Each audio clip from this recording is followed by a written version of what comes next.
Kristus on üles tõusnud, ta on tõesti üles tõusnud, halleluuja. Kiitkem issandat. Kristuse üles tõusmine on toonud uue lootuse tervele inimkonnale. On tõsi, et terve inimkond seda lootust ei jaga, ei tea sellest, aga Jumala silmis on see just nii. Ja nii peaks olema ka meie silmis. Me oleme kutsutud jagama rõõmusõnumit uuest elust, uuest algusest, andeks andmisest ja lepitusest kõikide nendega, kes on meie kõrval. Just nii tegid apostlid ja just seda me kuuleme ka meile selleks pühapäevaks, ülestõusmisaja teiseks pühapäevaks epistli asemel antud lugemises apostlite tegude raamatust. See seisab apostlite tegude raamatu 3. peatükis ja ma loen selle teksti teile ette, lisades ühe salmi algusesse sellele lõigule, mis on meile antud kiriku kalendris, et kontekst oleks natukene selgemini arusaadav. Niisiis püha Luukas, kes on lisaks Luuka evangeeliumile kirjutanud ka apostlite tegude raamatu, pajatab meile nõnda. Aga kui jalutu, kes oli terveks saanud, jäi Peetruse ja Johannese järel käima, jooksis kogu rahva hulk nende juurde kokku paika, mida kutsutakse Saalomoni sammaskäiguks. Seda nähes hakkas Peetrus rahvale kõnelema. Iisraeli mehed, miks te imestate selle üle? Või miks te ainiti vahite meid, otse kui meie oleksime oma erilise väe või Jumala kartlikkusega selle mehe pannud kõndima? Abrahami Jumal ja Iisaki Jumal ja Jaakobi Jumal, meie isade Jumal, on kirgastanud oma sulase Jeesuse, kelle teie olete reetnud ja ära salanud Pilaatuse palge ees, kui see oli otsustanud tema vabaks lasta. Teie salgasite ära püha ja õige ning palusite, et teile kingitaks mees, kes oli mõrtsukas. Teie tapsite elu juhi, aga Jumal on ta surnuist üles äratanud. Selle tunnistajad oleme meie. Ja kuna tema siin, keda te näete ja tunnete, on uskunud Jeesuse nimesse, siis on see nimi teinud ta tugevaks ja usk, mis tuleb Jeesuse läbi, on talle andnud täie tervise teie kõikide silma all. Ja nüüd, vennad, ma tean, et te olete seda teinud teadmatusest, just nagu teie ülematki. Jumal on aga sel kombel täide saatnud kõigi oma prohvetite suu kaudu ennustatu, et tema võitu peab kannatama. Parandage siis meelt ja pöörduge, et teie patud kustutataks, nii et issandalt tuleksid kosumisajad ja ta läkitaks teie jaoks määratud Messija Jeesuse. Selle pühakirja lugemise, selle Peetruse kõne või tunnistuse kontekstiks on ühe Jeruusalemma templi väravas kerjanud jalutu või jalust halvatud mehe tervendamine. Kui Peetrus ja Johannes tulid templisse, siis vaatas too mees nende poole ja lootes, et nad annavad talle midagi. Peetrus vaatas talle silmi ja ütles, et ega tal midagi muud anda ei ole, kui seda, mis on kõige tähtsam. Kulda ja hõbedat mul sulle anda ei ole, aga mida mul on, seda ma annan. Jeesuse nimel tõuse üles, saa terveks. See mees, see jalutu mees sai tagasi täie tervise, nagu Peetrus siin ütleb. See oli suur ime, mis täitis rõõmuga selle mehe enda, pani ta hüplema ja karglema. Me võime seda vaid kujutleda, kuidas kargleb ja hüpleb üks mees, kes on olnud võib-olla aastaid võimetu isegi kõndima või oma jalgu liigutama. Ja see pani hämmastuma või koguni jahmuma inimesed, kes seda nägid ja kes ehk tundsid seda halvatud meest, olid teda kohanud korduvalt templisse tulles, teadsid, et ta on tõepoolest haige ja keegi ei ole suutnud teda aidata. Ja nüüd nad näevad seda ja nad on, nagu võiksime kreeka keeles tõlkida, lausa rabatud. Nad ei oska kohe mitte midagi selle teadmisega peale hakata. Too endine jalutu ei lase Peetrusest ja Johannesest lahti, lausa klammerdub nende külge ja inimesed seisavad seal ümber ja kui tohib sellist sõna kasutada, jõllitavad Peetrust ja Johannest.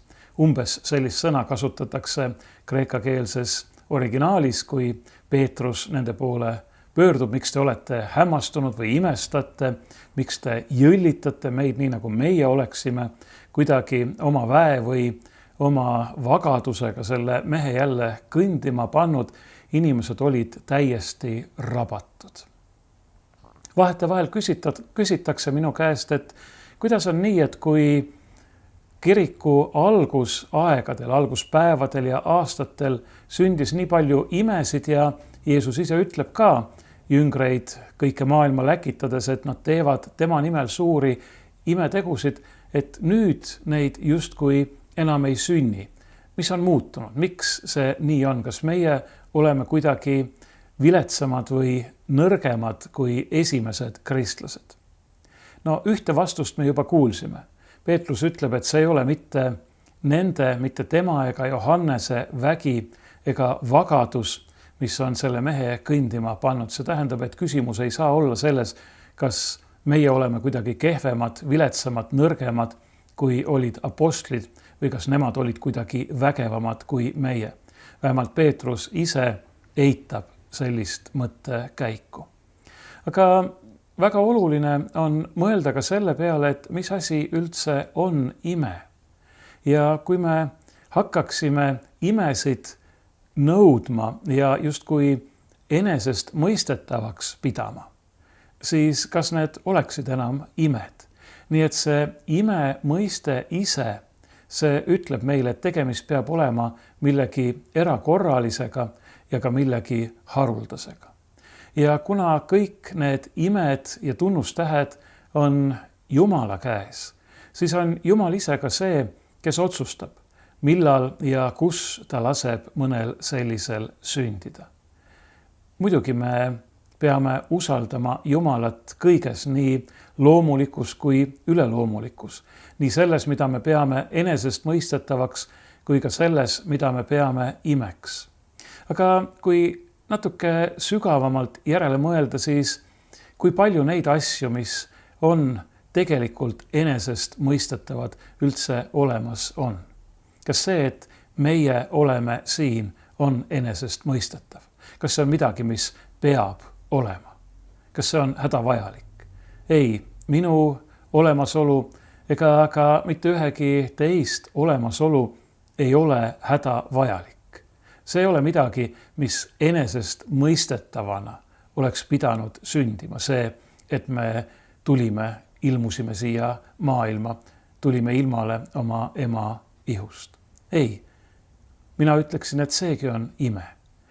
Hiljuti just rääkisin ühe inimesega, kes oli mõni aeg tagasi saanud vanaisaks ja ta ütles, et ta oli seal haiglas, kus väike pojapoeg sündis ja kui ta hoidis teda oma kätel mõned hetked pärast seda, kui too pisike inimene oli ilmale tulnud, siis ta küsis enda käest, et kuidas on võimalik, et on inimesi, kes ei usu Jumalasse, loojasse, eluandjasse, eluallikasse, kui nad on näinud midagi nii imelist, nagu on see väike vastsündinud inimese laps. Ja see on tõsi, see on tõsiasi, mis on inimesi hämmastanud ja toonud Jumala juurde läbi aegade. Ma olen seda varem öelnud, et kuulus Itaalia poeet, kirjanik Dante on öelnud, et Jumal on jätnud inimestele paradiisist 3 mälestust.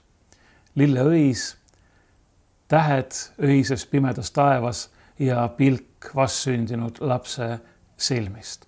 Ja ma olen kõiki neid 3 imet ise näinud. Võib-olla olen näinud teisigi imesid, neidki, mida tavamõistes imedeks nimetatakse. Aga teate mis? Ega ma eriti ei vahetaks. Kui ma mõtlen näiteks omaenda laste peale ja selle kogemuse peale, selle imelise rõõmu peale, mida nemad on mulle kinkinud, siis ega ma ei vahetaks seda nii-öelda loomulikku, seda enesestmõistetavat mõne teise ime vastu. Niisiis, olgem selle küsimusega pisut tagasihoidlikumad või ettevaatlikumad. Imesid sünnib meie ümber tegelikult pidevalt. See, et me oleme olemas, see, et me elame, on ime. See, et me täna hommikul jälle võisime silmad lahti teha ja tõusta ja võime sisse ja välja hingata, see on ime. Meile on niivõrd palju kingitud, et me ei tohiks väsida selle üle imestamast ja rõõmustamast. Kas me just peame samamoodi hüplema ja karglema nagu too jalutu, kes oli oma tervise tagasi saanud, aga kindlasti me peaksime paluma, et Jumal avaks meie silmad neid tema imesid nägema ja meie südame tänulikkusele ja rõõmule tema vastu. Aga kuigi see ime, see jalutu terveks saamine oli midagi niivõrd suurt, et see täitis suure ülevoolava rõõmuga tolle mehe enda ja jahmatas, hämmastas, pani imestama kogu rahva hulga, kes seal ümber oli. Peetrus nägi selles ainult ühte võimalust kuulutada veelgi suuremat imet, kõige suuremat imet, mille me võiksime võtta kokku nende nii tuntud Johannese evangeeliumi sõnadega: nõnda on Jumal maailma armastanud, et ta on oma ainusündinud poja andnud, et ükski, kes temasse usub, ei hukkuks, vaid et tal oleks igavene elu. Peetrus ütleb Jeruusalemma rahvale, Iisraeli meestele, nagu ta neid kõnetab, mismoodi see ime oli sündinud. Mitte tema ega Johannese väest ega vagadusest, vaid Jeesuse nime läbi. Miks Jeesuse nime läbi? Sellepärast, et Jeesuse nimi ütleb seda, kes ta on ja milleks ta on tulnud, mida ta on meie heaks teinud. See nimi tähendab, et issand on päästja või issand päästab, issand on päästnud. Ta on tulnud selleks, et tuua pääsemine, et tuua mitte ainult ajalik, ihulik tervis, vaid igavene tervis kogu inimkonnale, kõigile, kes temasse usuvad, ta vastu võtavad ja talle järgnevad. Ta on tulnud meid tõesti terveks tegema. Ja terveks mitte ainult selles igapäevases või tavapärases tervise mõistes, vaid terveks selles mõttes, et me tõesti olemegi need, kelleks Jumal on meid tõeliselt loonud, kellena Jumal on meid oma vaimus näinud, kui ta on meid loonud. Tõelised inimesed, täiuslikud inimesed. Jeesuses Kristuses võtab Jumal meilt ära kõik selle, mis meid sellest täiusest lahutab, mis meid määrib, mis teeb meid kuidagi poolikuks ja ebatäiuslikuks. Jeesuses Kristuses tahab Jumal meile kinkida elu ja seda ülirohkesti. Ja ta ei taha seda, mida inimkond on patulanguses kaotanud, mitte lihtsalt samal viisil taastada, vaid ta tahab selle kõik uueks teha. Ta tahab selle taastada ülevoolavalt rikkalikumana. See on Jumala armu ime. Ta tõesti hoolib meist nii väga nagu oma silmaterast ja ta tahab meile kinkida kõik, mida me ei oska isegi kujutleda, mida me iial võiksime igatseda, januneda ja loota. Selle jalutu mehe jaoks see kõik justkui sai kokku või keskendus nendele tema jalgadele. Aga Jumal tahab meile kinkida midagi palju enamat. Ja ta teeb seda Jeesuses, kelle nimi ütleb, et issand päästab. Niisiis Jeesuse nimi, see tähendab tema ise. Issand ise, Jumal ise on teinud terveks selle mehe ja on tulnud selleks, et päästa meid kõiki. Peetrus tuletab Iisraeli meestele, Jeruusalemma rahvale meelde, kuidas see kõik oli. Ja ta räägib siin tegelikult üsna karme sõnu. Ta ütleb, et teie olete ta reetnud ja ära salanud. Pilaatuse palge ees, kui see oli otsustanud tema vabaks lasta. See tähendab, et Jumala oma rahva süü on suurem kui selle paganast asevalitseja, võõra võimu esindaja Pilaatuse oma. Pilaatus tahtis Jeesuse vabaks lasta, aga teie reetsite ta, andsite ta ära, salgasite teda, ütlesite temast lahti. Tema, kelle on kinkinud meile Jumal ise. Nagu Peetrus rõhutab, meie isade Jumal, Abrahami Jumal, Iisaki Jumal, Jaakobi Jumal. Teie oma Jumal on teile kinkinud Messia, päästja ja te olete ta reetnud, ära salanud, ära andnud temast lahti, ütelnud. Te salgasite ära püha ja õige ning taas tuleb kontrast ja palusite, et teile kingitaks mees, kes oli mõrtsukas. Jeesus on püha ja õige ja kõik teadsid seda. Ja seda teades nad ikkagi tahtsid, et ta hukataks, sest nad ei suutnud seda püha ja õiget enda kõrval taluda ning nad palusid endale mõrtsuka, mehe, kes oli tapnud. Teie tapsite elujuhi. See elujuht ei ole ehk kõige parem tõlge. Ma ise tõlgiksin eluallika või elulähte, eluandja ja alguspunkti elutooja. Tema on elu ise ja tema te tapsite. Jumal läkitas igavese elu siia maailma ja teie võtsite ja lõite ta risti. Muidugi ei ole võimalik eluallikat, elu ennast tappa ja sellepärast tõusis ta surnuist üles. Ja selle ülestõusmise tunnistajana nimetab Peetrus ennast ja teisi apostleid ja ta tõepoolest on selle tunnistaja kuni vereni, kuni omaenda surmani välja. Sest ta teab, et elu ei saa tegelikult tappa, vaid elu võidutseb surma üle. Kristus on oma surmaga ja oma ülestõusmisega surma jalge alla talanud, surma ahelad katki murdnud.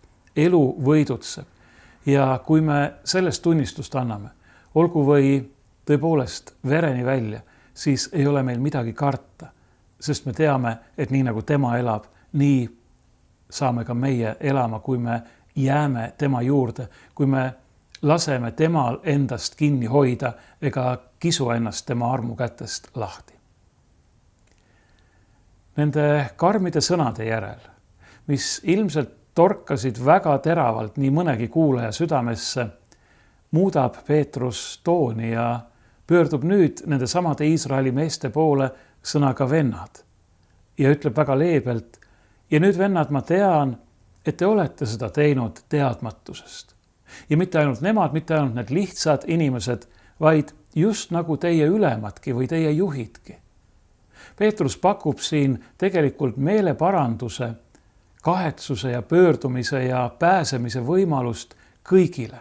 Mitte ainult lihtsatele inimestele, kes lasid ennast ära hullutada, manipuleerida, vaid ka nendele, kes olid kõige selle kurja sepitsejad. Ka teie ülemad. Ka nemad ei teadnud. Nii nagu Jeesus palus: isa, anna neile andeks, sest nad ei tea, mida nad teevad.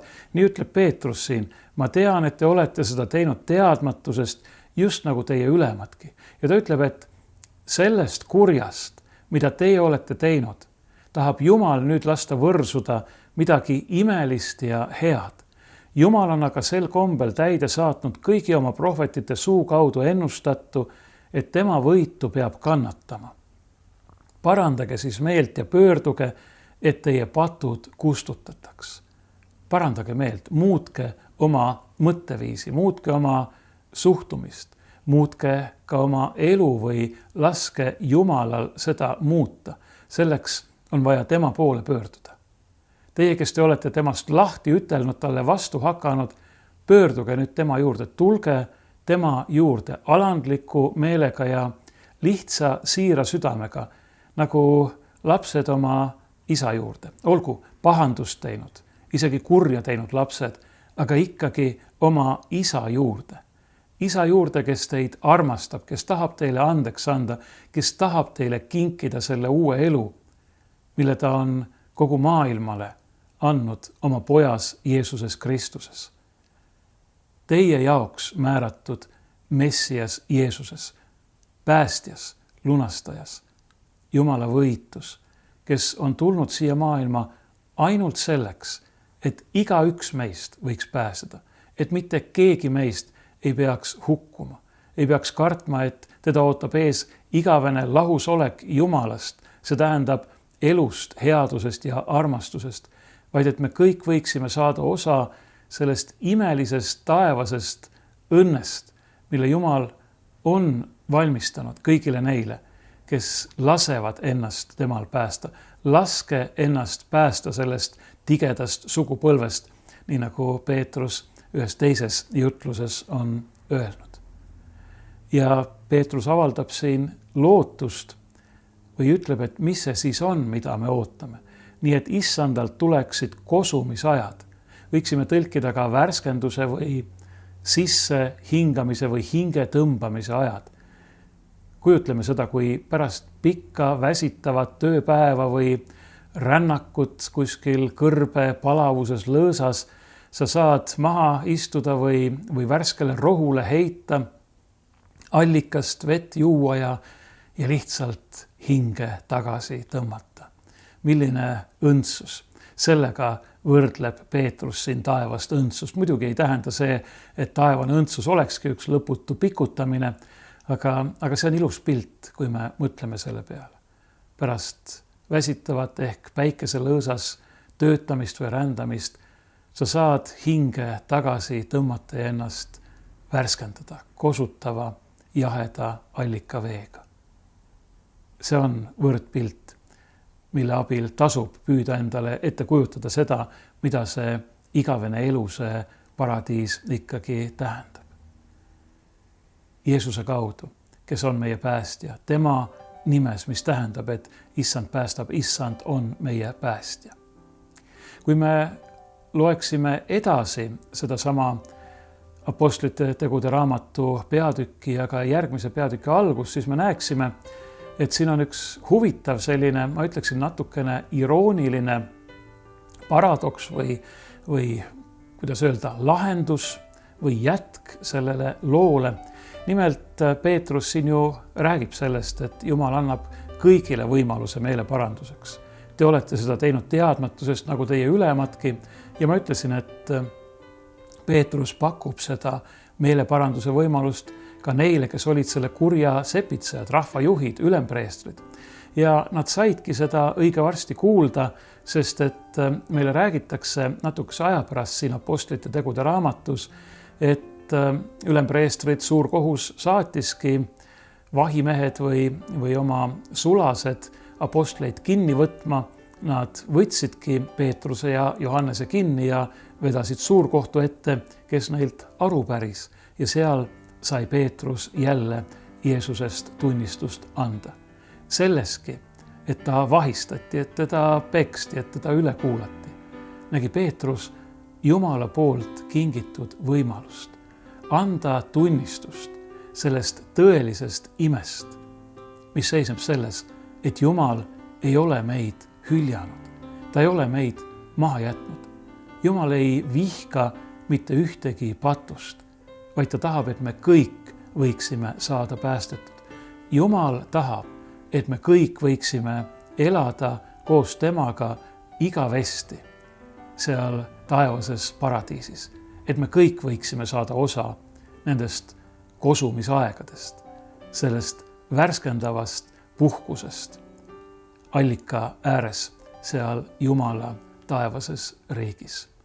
Kristus on üles tõusnud, ta on tõesti üles tõusnud, halleluuja.